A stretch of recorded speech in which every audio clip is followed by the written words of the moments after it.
I knew she was going to be great and knew we needed a really great point guard to give us a shot. We had other pieces, but with her, you could see this kid was wired differently and what she could do. She makes the extraordinary ordinary. I believe growing her physical strength and her ability to play against bigger, stronger athletes than in college is vital. She's obviously a future Hall of Famer and has already had a great impact on the game. Caitlin Clark's arrival in the WNBA has been significant, not only for her unique skills, but also for her magnetic personality that draws in new fans.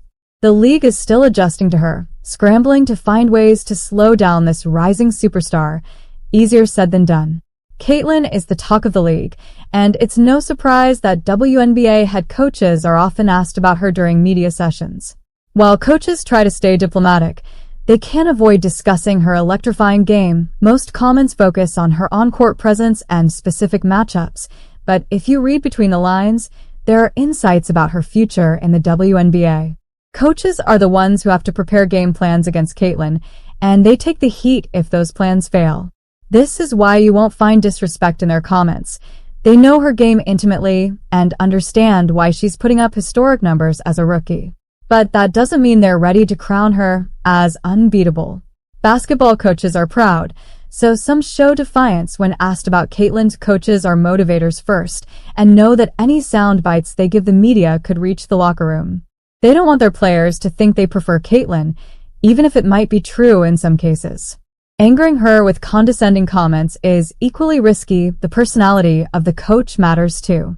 Some of the most interesting quotes about Caitlin Clark came from successful former WNBA players. Becky Hammond, a six-time All-Star and career assist leader, now Las Vegas Aces coach, was blunt about Caitlin and the controversy surrounding her. She said, "I think she's amazing. I watched every chance I got, and our league loves her. We're here to play whoever's on the other team." This narrative of everyone hating on Caitlin Clark, even the black and white angle, knock it off.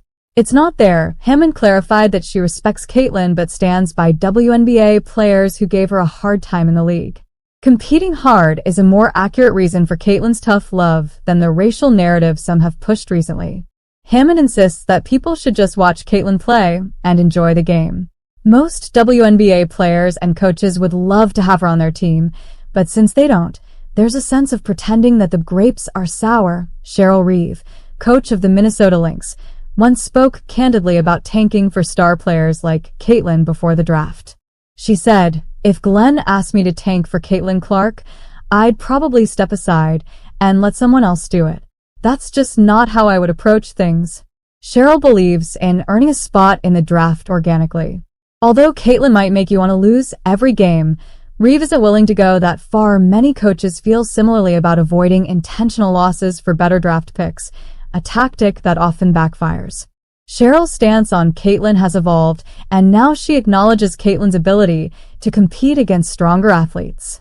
She calls her a future Hall of Famer with a great impact on the game.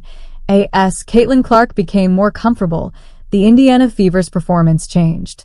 Stephanie White, former Fever player and current Connecticut Sun head coach, notes the progress in Caitlin's first season, saying, "Young teams need time to grow.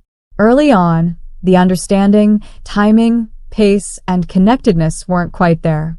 But now, everyone on the floor knows how, when, and where Caitlin can get them the ball."